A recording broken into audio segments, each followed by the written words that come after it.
Dear student, मैं आपको युवा गृह के बारे में बताता हूँ। युवा गृह एक्चुअली है क्या।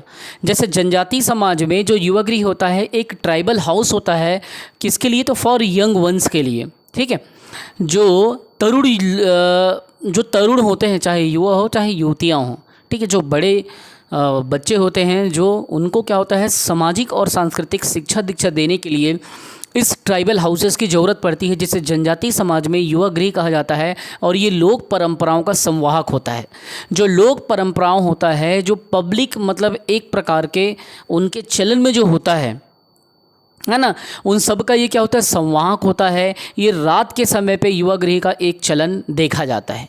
युवा गृह को अगर हम लोग देखें तो ये क्या होता है सांस्कृतिक क्रियाकलापों में भाग लेने की एक प्रकार की संस्था है, जिसमें मुख्यतः अविवाहित जो जोड़े हैं, अविवाहित जो युवक युवतियां हैं, उनके लिए स्पेशली इसको डिज़ाइन किया गया है। इसीलिए जनजाति समाज में युवा गृह में घोटुल का विशेष महत्व है। अभी मैं आपको एक एक युवा गृह के बारे में बताऊंगा, लेकिन सबसे ज़्यादा इम्पॉर्टेंट है घोटुल। घोटुल 1947 में वेरियर एल्विन ने प्रकाशित किया था अपना किताब the Muria and their ghotul. तो ये जो संस्था था ये पूरे विश्व में आ चुका था, और पूरे विश्व में घोटुल को स्टडी करने के लिए, अध्ययन करने के लिए लोग बस्तर उस्तर पहुँचे थे और देखे थे। सबसे पहले मैं आपको एकदम पॉइंट को बताना चाहता हूँ। जब हम लोग युवा गृह को पढ़ते हैं तो ये आप समझ लीजिए युवा गृह मुख्यतः कितने प्रकार का होता है, तो दो प्रकार का युवा गृह होता है। ठीक है, कितने प्रकार का? तो दो प्रकार का युवा गृह होता है। एक जो युवा गृह होता है वो क्या होता है, वो एक लिंगी होता है। अब आप इस टर्म को समझने की कोशिश करना, आप छोटे बच्चे नहीं हो, आपको चीज़ों को एकदम दिमाग लगा के सोचने की ज़रूरत नहीं है, एकदम सिंप्लिसिटी से समझते जाना, आगे बढ़ते जाना, रिवीजन करते जाना। ठीक है। तो एक जो युवा गृह होता है वो एक लिंगीय होता है, और एक जो युवा गृह का समूह होता है वो क्या होता है द्विलिंगीय होता है। मैंने पहले बताया एक लिंगीय युवा गृह समूह, उसके बाद में मैं बता रहा हूँ द्विलिंगीय युवा गृह समूह। ये जो दूसरा होता है द्विलिंगी, उसको समझना है, और पहले समझना है एक लिंगीय युवा गृह समूह को। ये जो युवा गृह होता है अविवाहित युवक युवतियों के लिए होता है। कौन सा? एक लिंगी।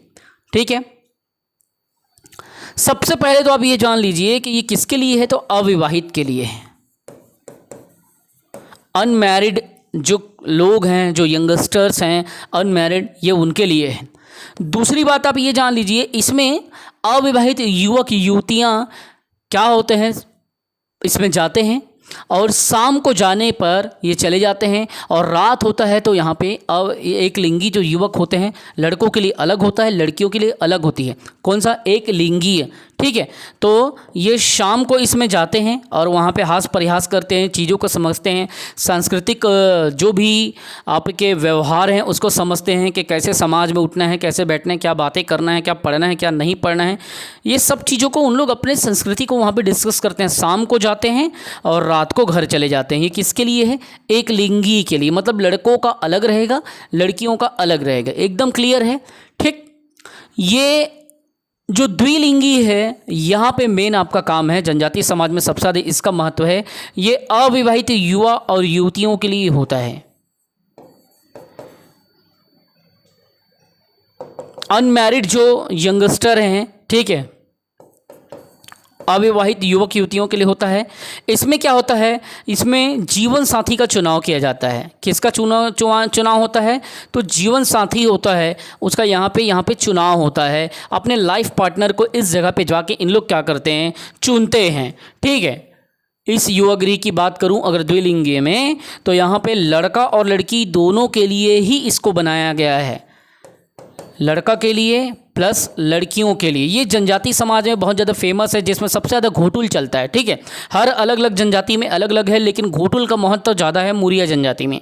इसमें क्या होता है, इसमें रात को इसमें जाया जाता है, और मतलब पूरा रात भर वहाँ पे रहा जाता है, और पूरे लड़का लड़की सब एक जगह एकत्र होकर करके अपना सामाजिक जो शिक्षा दीक्षा है उसको प्रचार प्रसार करते हैं, जीवन साथी चुनते हैं, समाज में क्या क्या योगदान देना है, कैसे देना है, इन सब चीज़ों को यहाँ पे चुना जाता है।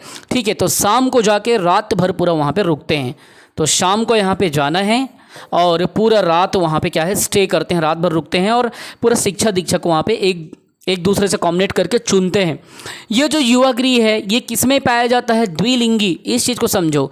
तो ये मुरिया और मुड़िया जनजाति में, जिसको आप मुरिया भी कहते हो, मुड़िया भी कहते हो, ठीक है, ये बाकी सभी में पाया जाता है एक लिंगी वाला, ठीक है, ये, लेकिन ये स्पेशली मुरिया जनजाति में पाया जाता है, जैसे आप मुड़िया भी कहते हो।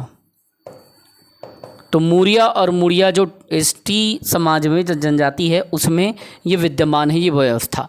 एक बात याद रखना, जैसे ही इसमें विवाह हो जाता है, जीवन साथी आप लोग चुन लेते हो, विवाह होते हो, तो इसकी सदस्यता समाप्त हो जाती है। इसमें केवल अनमैरिड ही इसमें क्या होता है, सदस्यता ले सकते हैं। और जैसे ही शादी हुआ, शादी होते ही सदस्यता क्या होगा, खत्म, आप इसमें दोबारा प्रवेश नहीं कर सकते। तो ये द्विलिंगी युवागृह है, ये एक लिंगी युवागृह है। ये एक लिंगी युवागृह मुख्यतः ये अबुझमाड़िया जनजाति में पाई जाती है, याद रखेंगे। ये किस में पाया जाता है? तो अबुझमाड़िया में। अबुझमाड़िया जो ट्राइब्स है, जो जनजाति है, ये इसमें पाया जाता है, जबकि ये मुरिया या मुड़िया जनजाति में पाया जाता है। एग्जाम्पल मैंने घोटुल का दिया। अब हम लोग चालू करते हैं सबसे पहले घोटुल से, ठीक है।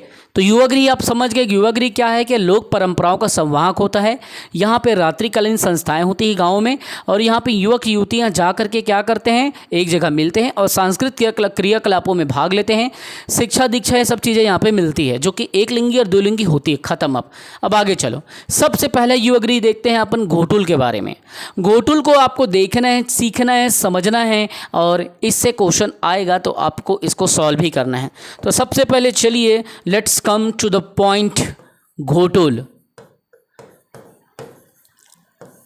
घोटुल, घोटुल से आप क्या समझते हैं? घोटुल क्या होता है?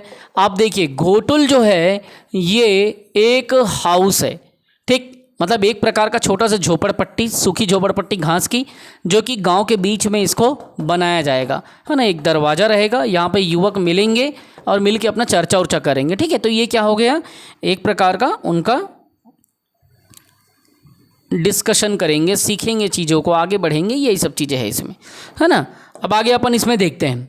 सबसे पहले घोटुल की जब बात आती है तो ये गोंड समाज के मुरिया और मुड़िया जनजाति में पाया जाता है। पहले तो ये जान लो ये किस में है, तो गोंड में होता है। तो गोंडों के किस में, गोंडों की उपजाति में, जो कि मुड़िया कहलाती है या मुरिया कहलाती है। अब मुरिया अंदर घोटुल आप लोग सुने ही होंगे। अब इसमें क्या होता है पता है, ये जो घोटुल है समाज क्या मानता है, इसकी उत्पत्ति किससे हुई है? तो ये माना जाता है कि इनका भगवान है लिंगोपेन। तो लिंगोपेन ने घोटुल की उत्पत्ति इस समाज में करके गए हैं। तो लिंगोपेन देवता से ही इसका उत्पत्ति हुआ है, ये ऐसा इनका विचार है, ऐसा इनका तर्क है, ऐसा ये मानते हैं। याद रखना ये क्या है, इसे यहाँ पे एक देवता का भी मतलब मूर्ति बनाया जाता है और इसे घोटुल के बाहर एक किनारे में स्थापित कर दिया जाता है। तो वो देवता कौन होते हैं, तो लिंगोपेन देवता की ही मूर्ति उसमें होता है, उन्हीं का पूजा पाठ करते हैं और वहीं पे जीवन साथी उन लोग चुनते हैं। वास्तविक नाम क्या चीज़ है इसका? घोटुल बना है किससे? गोटुल से। जो गोटुल सुने हो आप लोग, इसी गोटुल से ये हो गया अपभ्रंश में घोटुल। अब गोटुल का मतलब क्या होता है? गोटुल का मतलब होता है विद्या स्थल। क्या होता है? जहाँ पे एक विद्या मिलता हो। जनजाति समाज में मुरियाओं में गोटुल बोला जाता है, लेकिन गोटुल से अपभ्रंश होकर घोटुल हो गया, जिसका मतलब होता है विद्या स्थल, जिसे गोंगा कहते हैं। विद्या को, दिमाग को, बुद्धि को गोंगा कहते हैं। गोंगा स्थल भी इसी को कहते हैं। गोंगा एग्जाम में एक बार पूछा था, याद रखना। हर कोई नहीं बता पाएगा गोंगा के बारे में, लेकिन मैं बता रहा हूँ विद्या स्थल को गोंगा स्थल बोलते हैं, गोंगा स्पॉट, ठीक है। तो गोटुल से घोटुल हो गया, जिसका मतलब गोंगा स्थल या विद्या स्थल होता है, एक प्रकार का हमारा स्कूल सरल भाषा में। अब यहाँ पे क्या होगा, सामाजिक शिक्षा देंगे, जीवन साथी को चुनेंगे, सेवा भाव जागृत करेंगे, शादी बर ब्याह में लोग आएंगे। अब इसके ऊपर क्या हुआ, the Muria in their, ghotul की रचना किसने की? तो वेरियर एल्विन ने की थी। कब की थी? 1947 में की थी। किसने? वेरियर ने। वेरियर एल्विन ने किसकी रचना की थी? The Muria in their ghotul. ये चीज़ आप याद रखेंगे क्योंकि ये कभी भी पूछ देता है। The Muria in their ghotul.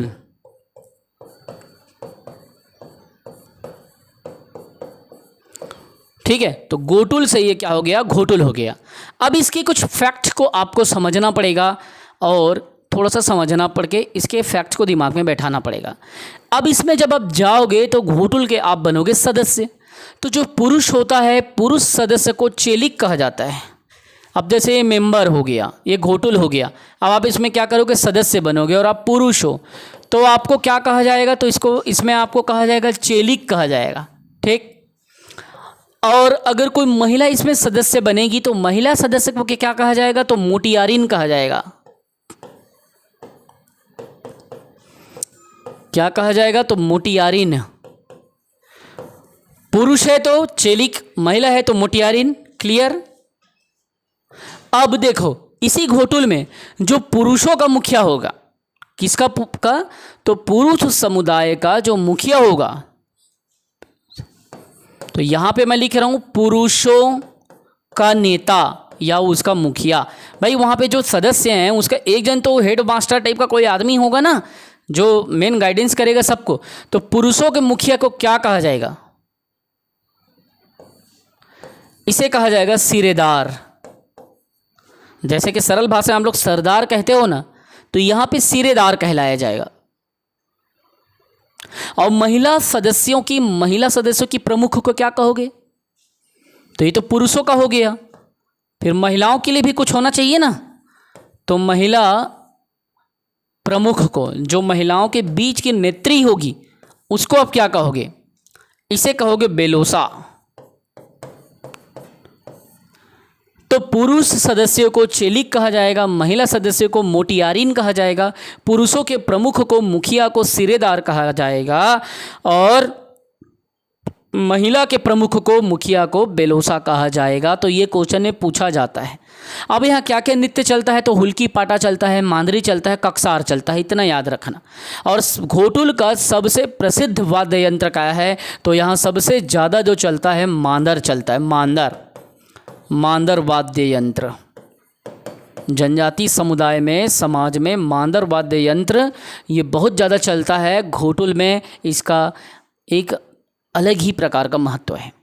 साथ ही साथ में देखिए, घोटुल में जो खटिया होता है उसको जनजाति समाज में मुरिया लोग क्या कहते हैं, तो कटकुल कहते हैं।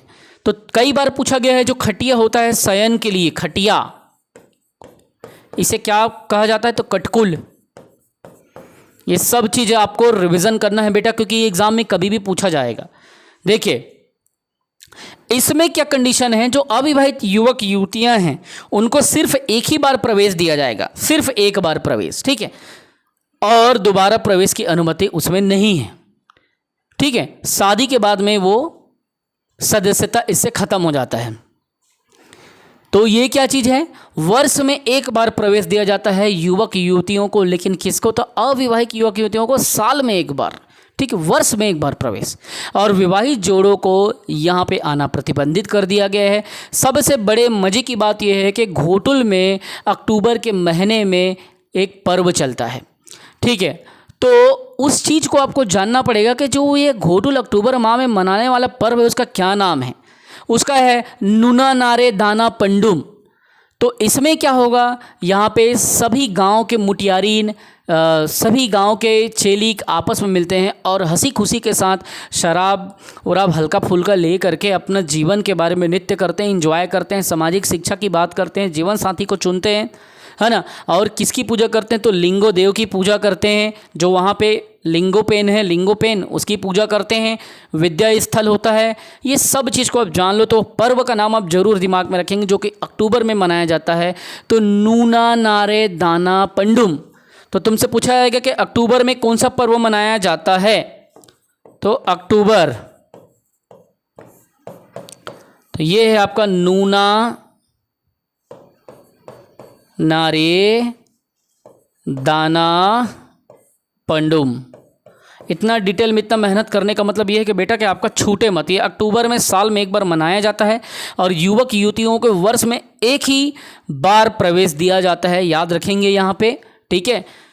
तो चलिए फिर इसको यहाँ पे आपने घोटुल को समझा, युवा गृह क्या चीज़ है उसको समझा, और घोटुल किसके लिए है तो मूरिया के लिए है ये भी समझा, एक लिंगी युवा गृह को समझा और द्विलिंगी युवा गृह को समझा। अब हम लोग क्या करते हैं, आगे की युवा गृह को भी देख लेते हैं। अब चलते हैं हम लोग मूरिया के बाद में उरांव के बारे में।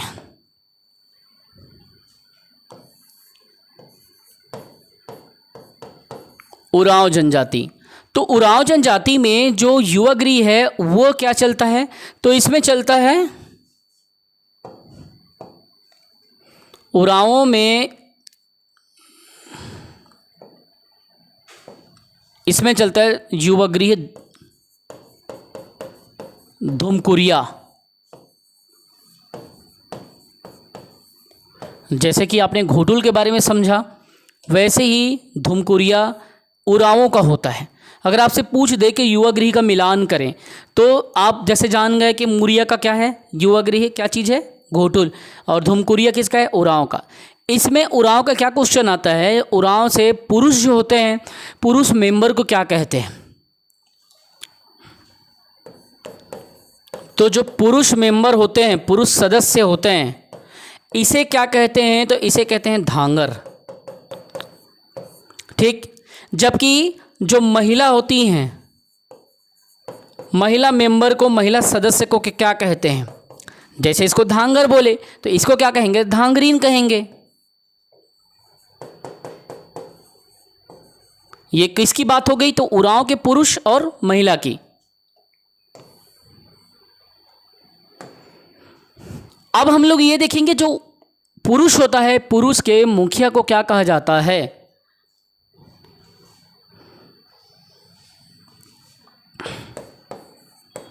पुरुष के जो मुखिया होते हैं, इस मुखिया को क्या कहते हैं, तो इसे कहते हैं धांगरों का मुखिया। तो क्या कहलाएगा, तो धांगर महतो, धांगर महतो। और जो महिला है वो महिला की मुखिया को क्या कहेंगे, तो ये क्या है, धांगरीनों के बीच में से एक को चुनना है, तो धांगरीन बार्किन।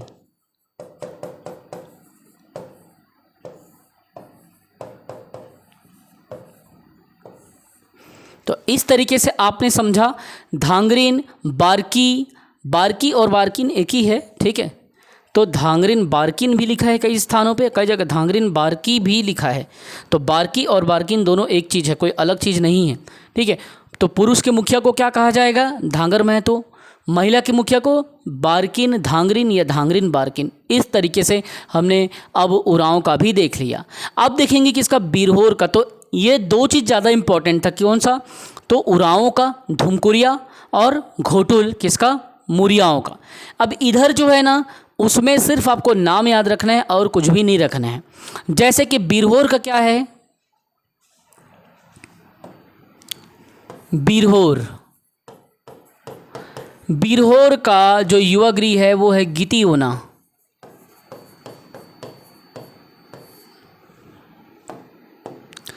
ये चीज़ कई बार पूछा है कि मिलान करें ऐसा करके। और भारिया जो जनजाति है उसके युवा गृह को क्या कहते हैं, तो घसरवासा। भारिया जो जनजाति है उसके युवा गृह को क्या कहते हैं, घसरवासा, ठीक है।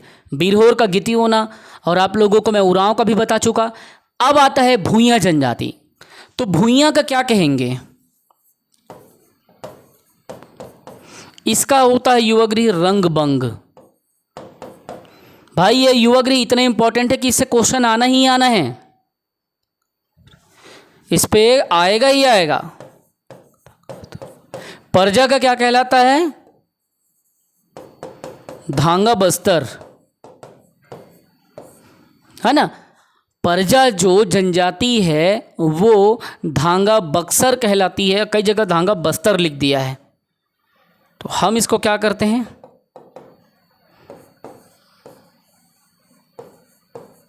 धांगा बक्सर, ठीक। परजा जनजाति का ये ओरिजिनल प्रोनाउंसिएशन है धांगा बक्सर। धांगा बस्तर लिख देते हैं कई जगह पे, वो गलत है, धांगा बस्तर नहीं होता, धांगा बक्सर होता है। कोंध जनजाति में जो होगा देखिएगा, पुरुषों के लिए धांगड़ा घर कहलाएगा और महिलाओं के लिए धांगड़ी घर कहलाएगा। ठीक है, तो कोंध जनजाति के युवा गृह, पुरुषों के लिए धांगड़ा घर और धांगड़ी, धांगड़ा धांगड़ी, ये चीज़ आपको रखना है। किसके लिए? कोंध के लिए। कोंध तो पुरुष के लिए धांगड़ा घर और महिला के लिए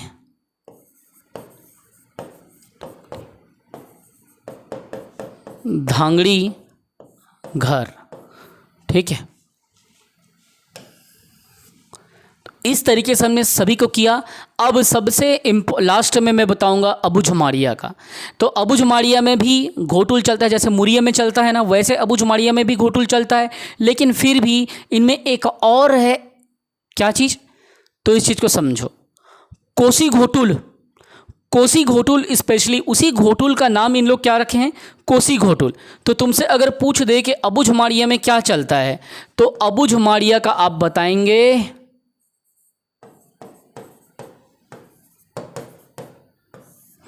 इनमें चलता है कोसी घोटुल।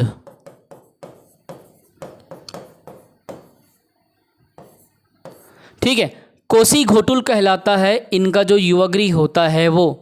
ठीक है, किसमें? अबुझमाड़िया में। और एक बात आपको याद रखेंगे, इसी अबुझमाड़ियों में छोटे बच्चों के लिए लेयोर, किसके लिए? बच्चों के लिए, जो बालक होते हैं उसको लेयोर के नाम से, और बालिकाओं के लिए लेस्कू के नाम से वहाँ पे जाना जाता है उस युवा गृह में। तो बालकों को लेयोर कहा जाएगा, बालिकाओं को लेस्कू। ठीक, इसी युवा गृह में कोसी घोटुल में जो बालक होंगे तो बालकों को लेयोर कहलाया जाएगा।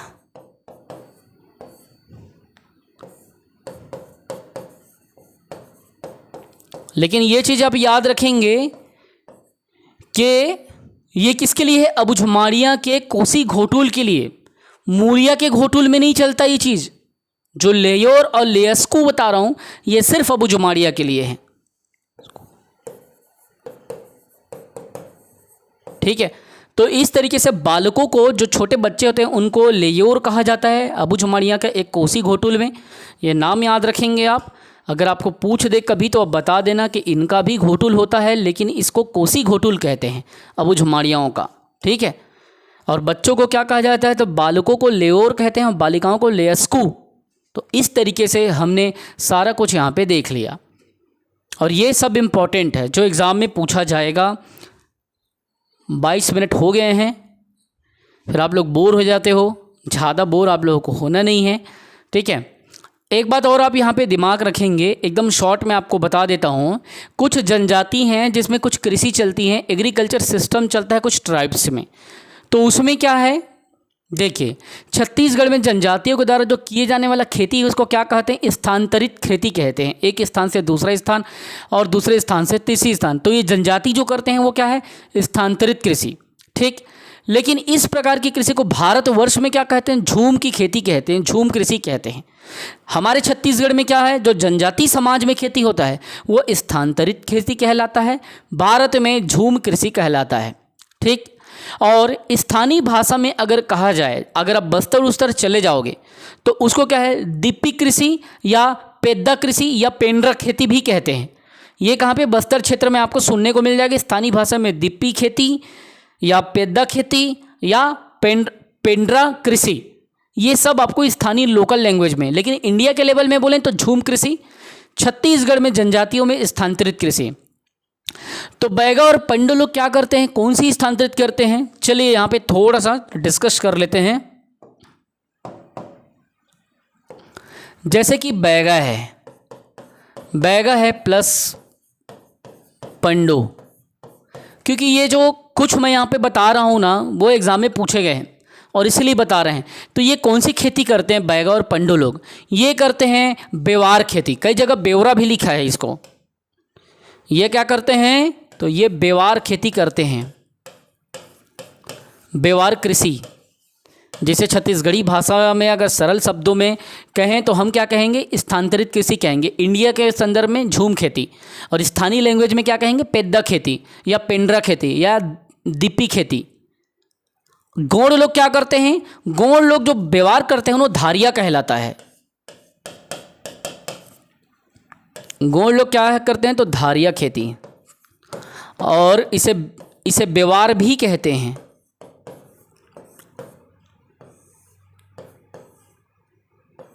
ठीक, ये किसका बात हो रहा है, तो यहां पे आ रहा है गौड़ का।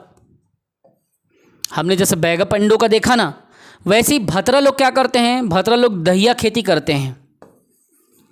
इनकी खेती को क्या है, देखो जनजातीय समाज में अलग अलग नाम से जाना जाता है। तो ये दहिया खेती कौन करते हैं, भतरा लोग करते हैं। ठीक है, ये समझ लो कि दही के हंडी को भतरा लोग लेके जा रहे हैं खेती करने, ऐसा करके दिमाग में लगा लो। तो ये चीज़ें ऐसा है कि रिवीजन करोगे तो आपको बन जाएगा, वरना ये चीज़ आपके दिमाग में बैठेगा ही नहीं। अगर आप रिवीजन नहीं करोगे तो ये दिमाग से सुनोगे और भूल जाओगे। अच्छा, एक चीज़ और, कमार जनजाति भी इसी खेती को, अपने खेती को दहिया कहती है। तो कमार भी क्या स्थानांतरित खेती करते हैं, तो दहिया खेती करते हैं। भतरा भी, तो ये दोनों के दोनों, कमार और भतरा दोनों दहिया खेती करते हैं। याद नहीं आए तो ये सोच लेना कि एक व्यक्ति, एक भृत्य है, एक भृत्य है, भतरा मतलब भृत्य, तो वो अपने कमर में क्या है, दही के हांडी को लेके खेती करने जा रहा है बांध के, ऐसा याद रख लेना। तो समझ में आ जाएगा कि भतरा अपने कमर में क्या किया है, दही के हांडी को बांधा है, खेती करने जा रहा है। तो भतरा और कमार दोनों दहिया खेती करेंगे, ऐसा दिमाग में आप बैठा लेना। वैसे ही कोरवा जनजाति में पूछा जाता है कि कोरवा क्या करते हैं, तो कोरवा जो खेती करते हैं वो क्या है, देवारी कहलाते हैं। क्या कहलाता है, तो देवारी कृषि कौन करती है, तो कोरवा जनजाति करते हैं। जबकि अबुझ माड़िया और माड़िया दोनों के दोनों क्या खेती करते हैं, तो वो पेद्दा खेती कहते हैं। जिसे इसीलिए मैंने कहा कि स्थानीय भाषा में इनकी कृषि को पेद्दा खेती या पेंड्रा खेती या दिप्पी कृषि कहते हैं। तो इन लोग जो खेती करते हैं अबुझ माड़िया माड़िया, तो इनकी खेती को पेद्दा कहते हैं।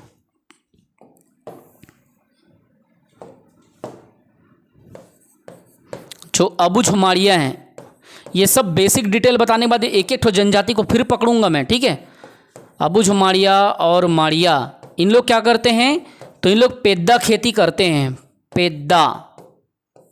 पेद्दा कृषि करते हैं।